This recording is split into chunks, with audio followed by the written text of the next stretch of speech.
Good morning, beloveds. Welcome to Unity of Bellevue, where we are living this month in the spirit of freedom.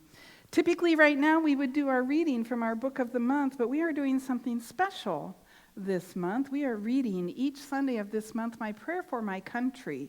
You will find My Prayer for My Country on a little card in your bulletin. It'll also be up here on the screen. I invite you to join me with conviction in knowing liberation, equality, freedom for our beloved country. Please join me.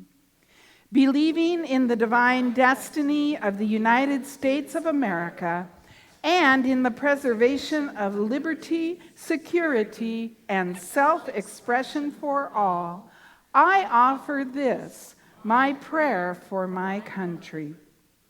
I know that divine intelligence governs the destiny of the United States of America, directing the thought and the activity of all who guide its affairs. I know that success, prosperity, and happiness are the gifts of freedom and are the divine heritage of everyone in this country. I know that success, prosperity, and happiness are now operating in the affairs of every individual in this country. I know that divine guidance enlightens the collective mind of the people of this country, causing it to know that economic security may come to all without the loss of either personal freedom or individual self-expression. I know that no one can believe or be led to believe that freedom must be surrendered in order to ensure economic security for all. The all-knowing mind contains the answer to every problem which confronts this country. I know that every leader in this country is now directed by this all-knowing mind and has the knowledge of a complete solution to every problem. Each is compelled to act upon this knowledge to the end that abundance, security, and peace shall come to all.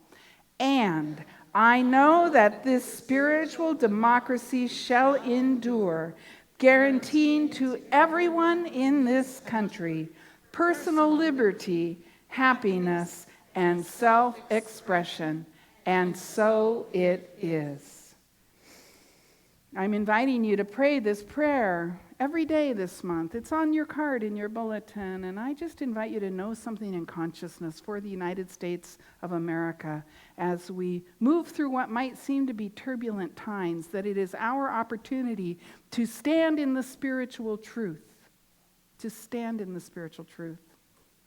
Here's a place to start. Please contribute your consciousness this week by praying this prayer every day.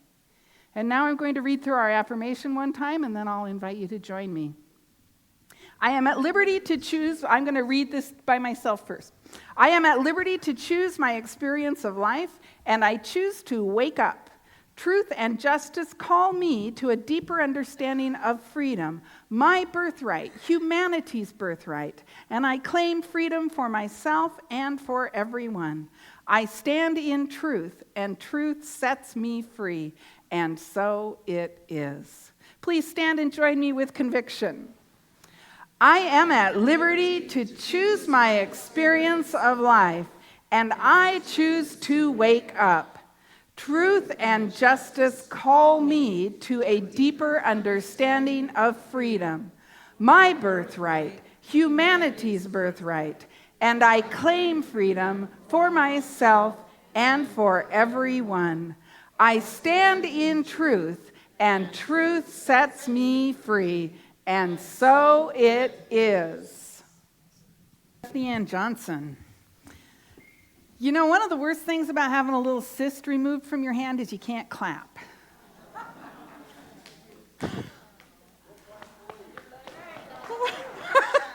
It just doesn't have the same kind of thing, you know. But I'm clapping in my heart for you. I'm clapping in my heart. Oh, God bless y'all. I'm so glad that we have come together as spiritual community this morning to discuss, explore, to deepen in this notion of spiritual freedom, true freedom, the kind of freedom that emanates from that which is the ultimate freedom, the thing itself, that which is so much greater than we are, and that from which we have sprung. It is the very principle of freedom, the freedom to create a universe. And yet this universe operates under a law, doesn't it? It must. If there were no physical laws, the universe wouldn't hang together, would it? We need the law of gravity. We need the law of electricity. We need physical laws to hang things together so that we have a place to be. And in the same way, there are spiritual laws that allow us to live our lives more richly and more fully. As we align with those spiritual laws, we become conduits, channels, instruments for the divine to express itself. And one of the qualities of God that we talk about is freedom, that freedom that has no restraint, no limitation, nothing that can inhibit its freedom. And if we are to be a channel for this kind of freedom, we must align with the spiritual laws that make it possible. Yes? That allow us to hang together in that principle. And so, let me ask you this. Has anybody experienced any change in their life lately? Perhaps there's some personal changes happening for you. Certainly we are living in a time of cultural change, aren't we? Certainly we are living in a time of political change. We are living in a time of global change. The world is changing so fast. I can't even hardly go grocery shopping anymore because I just don't know what to buy. There are things on the shelves I have never seen before. Things are changing so quickly, yes? And so, yes, on some level, we've all experienced some change, haven't we? And some of us are in resistance to change sometimes. Anybody? Like, oh, I want to go back to the way the grocery store used to be when I knew what to buy. I want to go back to the way things used to be. I like to read novels. And this last year I've been reading novels, it's a long story, but I've been reading novels that are set not in this period of time, that are set in the 1700s and 1800s. And Patty's like, why are you reading that stuff? And I realize in attempting to answer her question, I'm reading that stuff because it leads me to an illusion that those were simpler times. Does that make sense, what I'm saying? They feel simpler, especially in a novel where everything is kind of all laid out. And I know that the spiritual truth is those weren't really simpler times. Many of the same issues that we deal with today on a different level and with some different dynamics, but many of those same issues around freedom, equality, some of those dynamics are still just as important then as they are now. In fact, we were laying the groundwork for what we're dealing with now, right?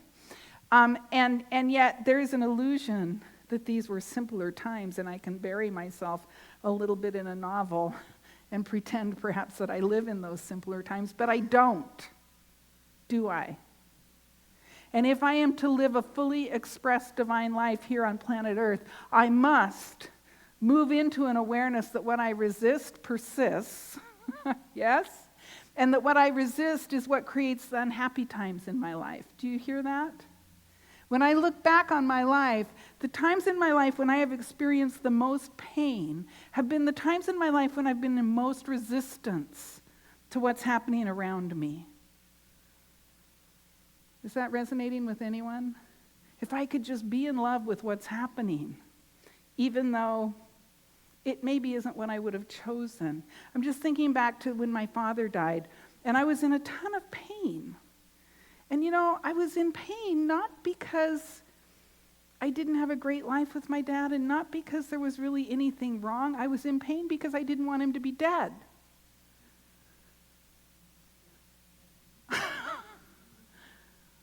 It's yeah, you just keep wanting that. He used to say, spit in one hand and wish in the other and see which one gets full first, right?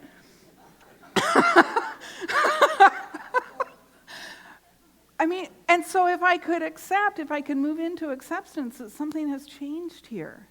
And yes, it's a big loss. We don't deny that there's an experience of loss, but the quality of the pain changes when we accept things the way they are. And dare I say it, we become set free to experience it fully. So rather than hiding in my bedroom in tears and in pain, I could be with my family. I could be in the experience of the pain, recognizing that this is just a transition. It's a change. Yes, my world has changed. And you know the weird thing, and maybe you've had this experience, the weird thing when people die is that it feels like everything has changed, doesn't it? Some of you probably know this. You suddenly go, oh my gosh, my entire world is different now. Yes? But people behave as though nothing has changed. And I'm like, what's wrong with you? Don't you know that everything has changed? Yes?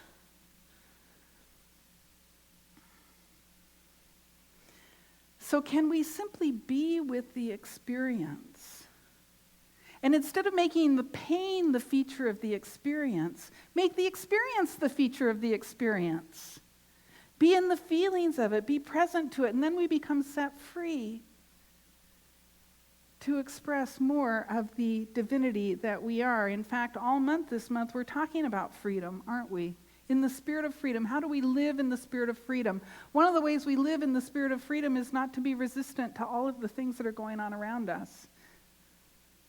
Because what is freedom? We talked about this last week. Freedom is it's a state of no restraint, right? So for me to be completely free, I must understand that I live in a state of no restraints. There is nothing inhibiting me. I don't have to be or do or say anything just because culture or society tells me, or my upbringing or my beliefs tell me to. I am not bound by any false belief. I am not bound by any experience. I am free to express the divinity that I am as I awaken more and more freedom within me. I am at liberty to express all of the divinity that I am. And we talked last week about the cornerstone of freedom is unity. It's understanding that there is one thing happening, that we are all one. And that as I recognize our oneness, I become free to become more fully who I am. When I think about my father making his transition, when I recognize that we are at one, I am at one with him, whether he's on the planet or not. I am at one with him. Has anything really changed? Sure, there's a physical manifestation that is definitely different. But is he still in my heart? Do I carry him in my heart with me every day? And don't be fooled. I mean, my dad and I had kind of a tough relationship, just so you know. Just saying. But the love, right? That love, yes, a physical outward manifestation, but the love, I carry it with me every moment of every day in my heart. All of the gifts that he gave me, all the things that I learned from him, and not all of them I would have chosen to learn that way, you know what I'm saying? They're really okay, I can thank my dad for that one. Yes? But do you see how much more free I become to experience all the good that God is when I simply accept and move forward, knowing that I carry something in my heart that I wouldn't have had before? With both the ups and the downs of our relationship. And so the cornerstone of freedom is recognizing our unity and our oneness. And in that way, we can begin to take responsibility for our own lives and for others. Because you know what? We cannot change what we do not take responsibility for. What? We cannot change what we do not take responsibility for. I'm reading from our book of the month, A New Design for Living. He starts off saying, we don't need to be concerned over the fact that law can produce sickness or health, poverty or abundance, happiness or unhappiness, right? Heals us, makes us sick. The same law that Curtis Hopkins puts it. He says, these things, sickness or health, poverty or abundance, happiness or unhappiness, these things the law cannot do of its own accord. The thought comes first. So remember, last month we talked about in the spirit of creativity, the infinite substance that we particularize in our own experience of life by putting thought energy and emotional energy around it, right? So, The thought comes first. Whether we like it or not, this is the way things are. This is the way the universe works. We create our own experience of life. And then he says, but we should rejoice in this knowledge. For it means that things can change. That no law of its own accord deliberately imposes unwanted situations. We are not destined to be unhappy. We are not destined to be good. We are not destined to be bad or skinny or fat or whatever the thing is. We are not destined to be whatever it is that we think has us stuck. Whatever it is that we think is inhibiting our freedom. We are destined to be that which we put thought energy around. That which we envision in consciousness and give emotional content to. And we are free to create whatever that might be. He says, nothing prescribes that we endure trial and tribulation except our own thinking. God is calling.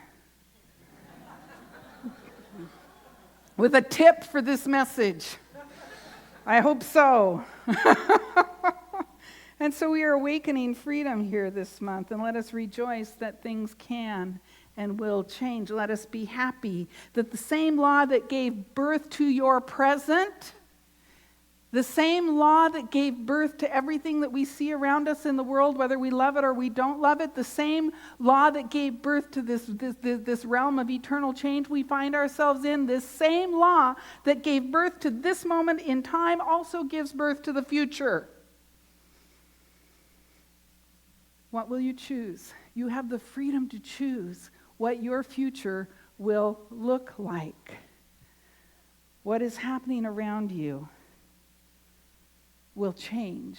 Will you change with it? Will you choose how you are going to be with it? Or will you stand in resistance? You see, the truth is evolution is our natural state, isn't it? Evolution is the universe's natural state. And what I said earlier about, there are physical laws that kind of hold everything together, right? And evolution seems to be one of the things that simply is the way the universe works. Everything is growing and changing. And we are made in the image and likeness of that universal mind, so let us grow and change.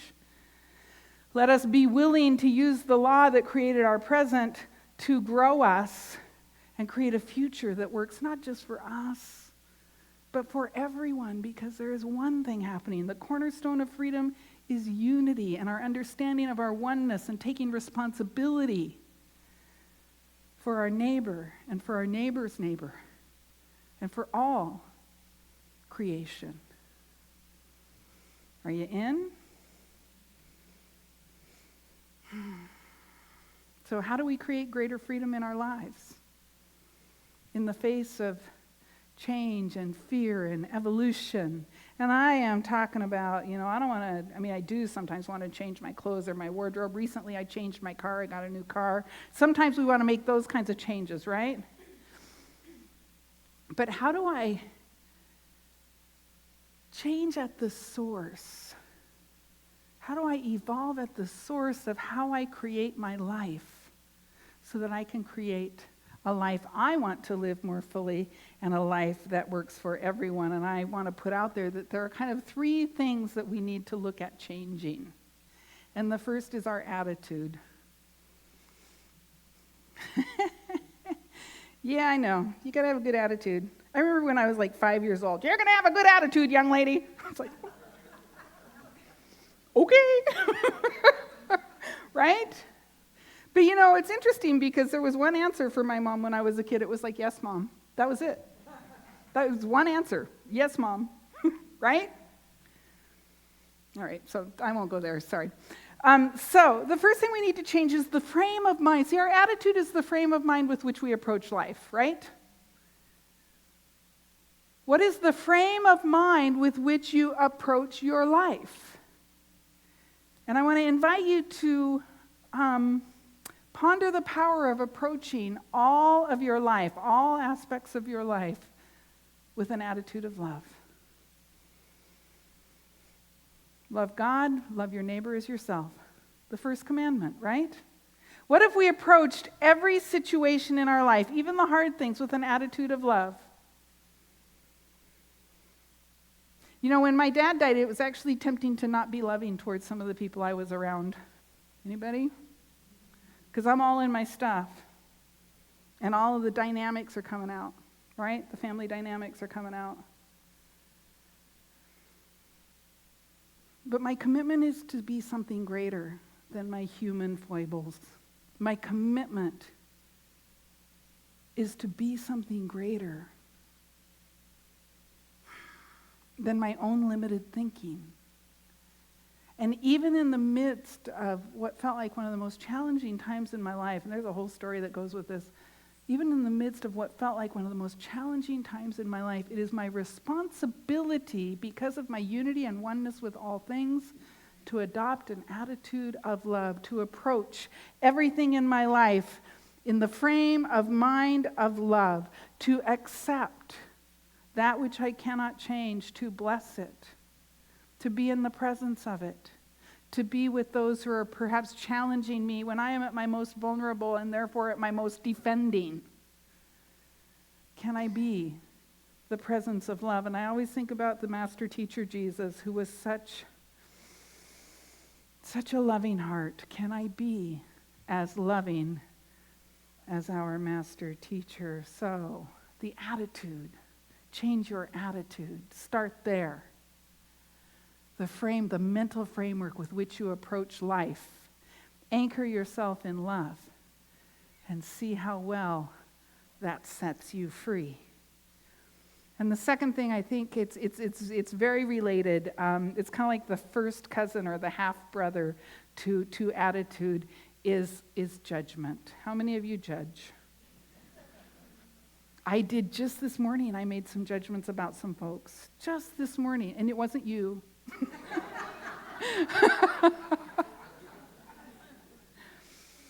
It's kind of it's a corollary, if you will, of approaching everything with an attitude of love. But you know, I have opinions, I have notions, conclusions that I base on what is visible to me.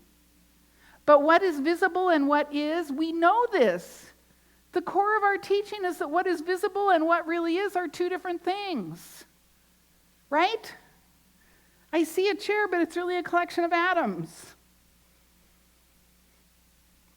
I see somebody behaving in a way I have judgment about, but it's really their pain. They're not behaving badly, they're hurt. Why would I be in judgment of someone who's hurt?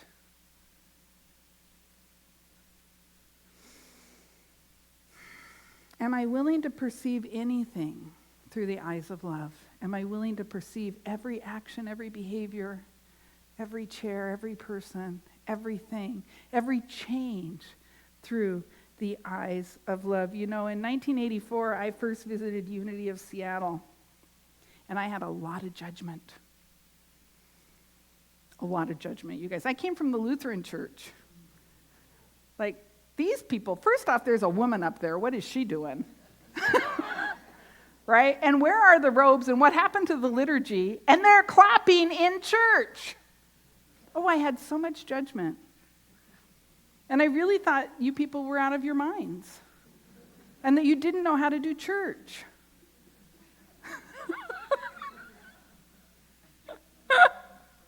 Watch your judgments, you guys, because next thing you know, you're a minister.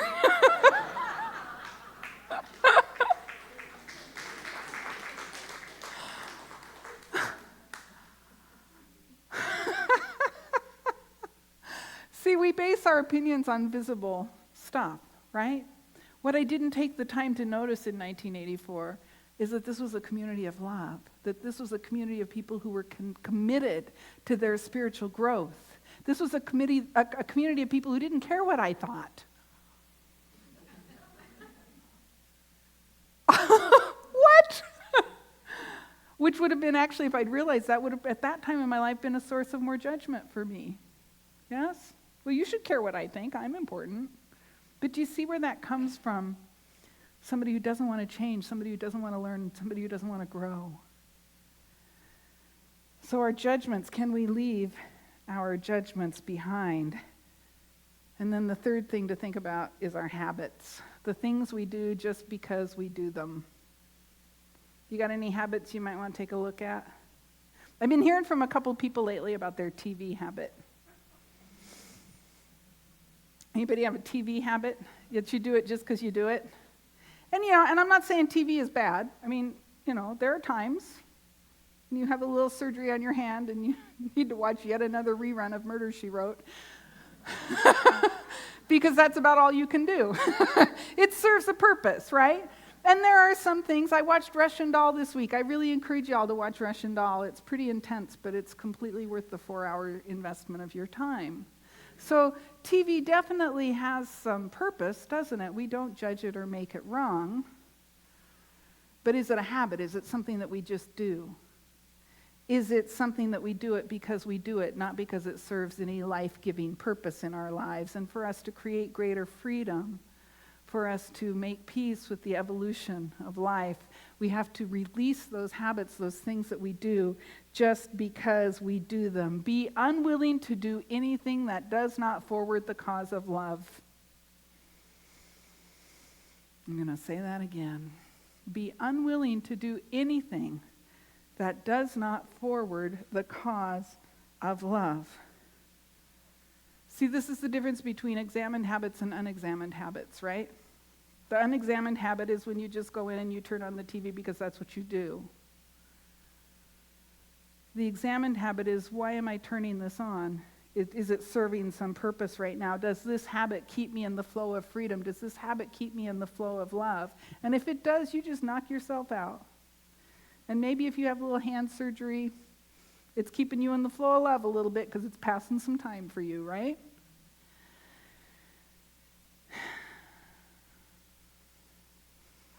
But be aware of what you're doing and why you are doing it.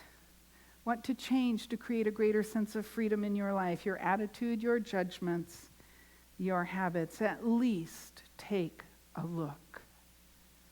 Will you say yes? Let's turn within and do a little bit of practice together.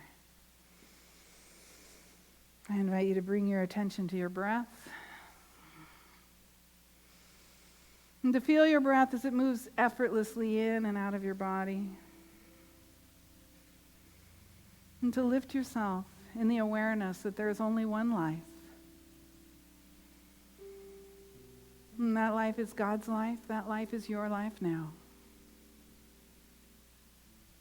And begin to envision yourself as a willing participant in that life. Begin to feel every atom, every cell in your body vibrate with the joy of that life as you breathe more and more fully. As you anchor more and more completely in the awareness of your oneness with all things. And in this awareness, begin to see yourself free of any sense of restraint. Begin to see yourself free.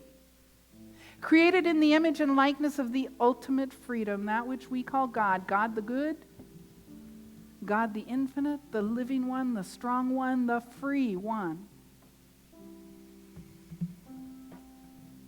And as you see yourself embodying this awareness, every cell vibrating with the awareness of your oneness with all things, ask yourself this question.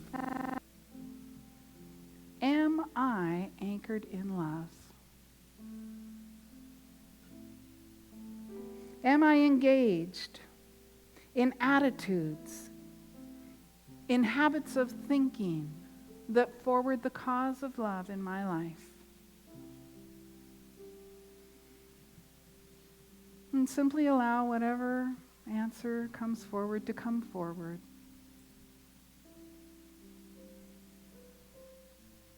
Without judgment, without fear.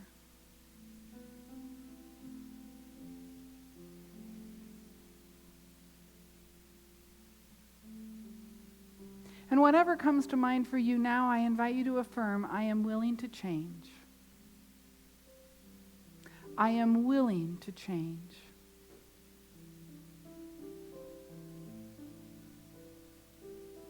I am free to change.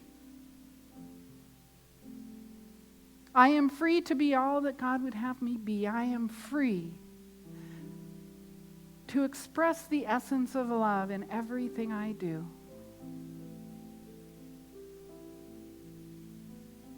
And declare with me now, I release any old habits or attitudes or judgments that might keep me stuck. And I embrace the renewing spirit within me.